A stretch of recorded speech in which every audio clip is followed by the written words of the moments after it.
de Foucault, une manifestation au lendemain du second grand oral du président face aux maires dans le Lot. Bonjour Benoît de Valicourt, vous êtes politologue et conseillère en communication. C'était donc le deuxième débat qui a duré plusieurs heures, au moins 6 heures je crois, où le président a répondu aux questions des maires. C'est une performance de communication ? En tout cas, c'est un grand oral réussi.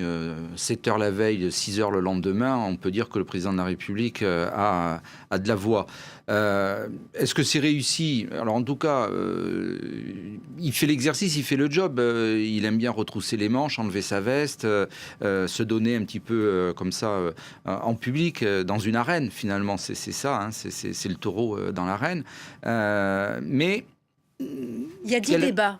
Voilà. Est-ce qu'il n'y a pas un risque de répétition ? D'abord, il y a un risque de répétition parce que je pense que les questions se posent quels que soient les territoires. Parce que quand on va parler de la question d'une crèche, d'une maternité qui ferme, ou quand on va parler d'une poste qui ferme, ou quand on va parler d'un problème de transport public qui n'existe pas, le territoire français, il est finalement assez homogène dans les manquements pour les zones rurales. Alors, si effectivement demain il est dans une zone périurbaine, peut-être que les questions seront différentes, mais la discussion des maires, en tout cas les questions que posent les maires sont des questions qu'ils posent au niveau de l'AMF, de l'Association des maires de France. C'est des sujets que le président de la République connaît par cœur parce qu'il a ses interlocuteurs de ce côté-là. Donc il sait quoi répondre. Mais il est très différent de répondre à un maire qui a déjà un sens politique que de répondre à un gilet jaune, un citoyen. La question n'est pas posée de la même façon. Le regard n'est pas le même. Il y a aussi là une façon de montrer aux maires qu'il ne faut pas se décourager. 2020, c'est bientôt. Il ne va pas falloir décourager les 35 000 maires qui restent, puisque vous savez qu'on en a perdu 1 millier avec les refondations des communes. Donc il ne faut pas les décourager. Là, il est presque même plutôt dans un exercice de reconquête des maires, en leur disant, messieurs les maires, mesdames les maires, vous êtes indispensables au maillon de la République. Sans vous, je ne peux rien faire. Donc on voit que ce débat montre leur utilité aux maires qu'il avait oubliés pendant 2 ans. Il les avait oubliés, il les avait même snobés, puisque, souvenez-vous, il n'était pas allé à l'Assemblée générale des maires de France. Okay. Il les avait complètement snobés. Et là, il est en train de se dire, j'ai peut-être pas intérêt, je me coupe de la population, il faut peut-être pas que je me coupe de ces élus de terrain.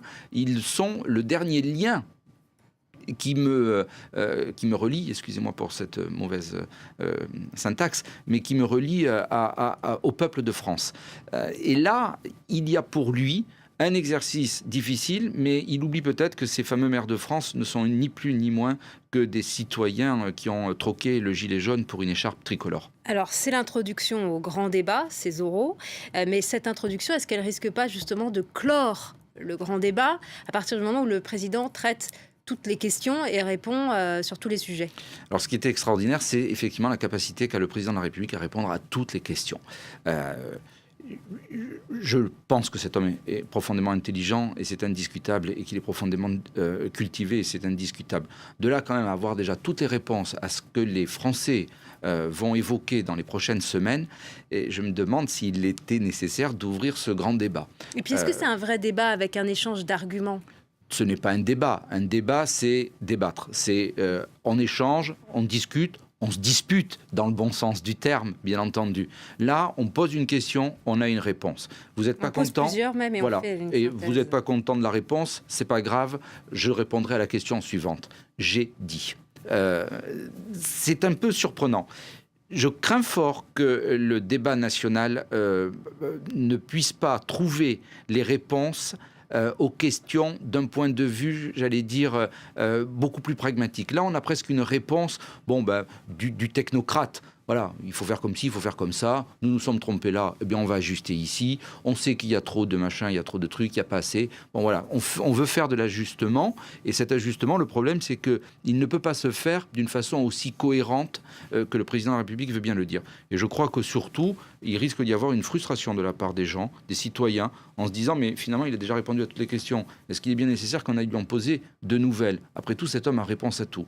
Et si la réponse à tout se posera à nouveau la question de l'arrogance du président de la République, et se posera à nouveau la question du décalage qui existe entre l'élite, entre guillemets, parce que je ne crois pas qu'il y ait réellement d'élite politique dans ce pays, soyons très honnêtes, mais en tout cas de ceux qui pense incarner l'élite et le peuple de France.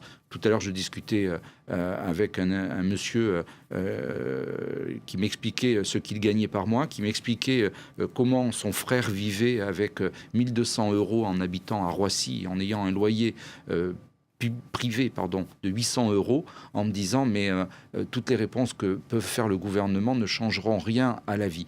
Et quand cet homme me dit, moi je suis choqué quand on me dit que l'ISF ne changera rien à la vie des Gilets jaunes, mais j'ai envie de répondre, me dit-il, à la politique du ruissellement du président de la République. S'il y a un premier de cordée qui peut entraîner les autres, il peut y avoir aussi un premier de cordée qui, en faisant des économies, entraîne d'autres économies ou d'autres recettes pour entraîner d'autres recettes. Donc le principe du premier de cordée, il vaut pour tout le monde, que l'on soit en bas de l'échelle ou que l'on soit en haut de l'échelle. L'idée, c'est de donner un mouvement et surtout de ne décourager personne. Merci beaucoup Benoît de Valicourt pour votre Merci. analyse. Merci à vous d'être venu pour ce décryptage.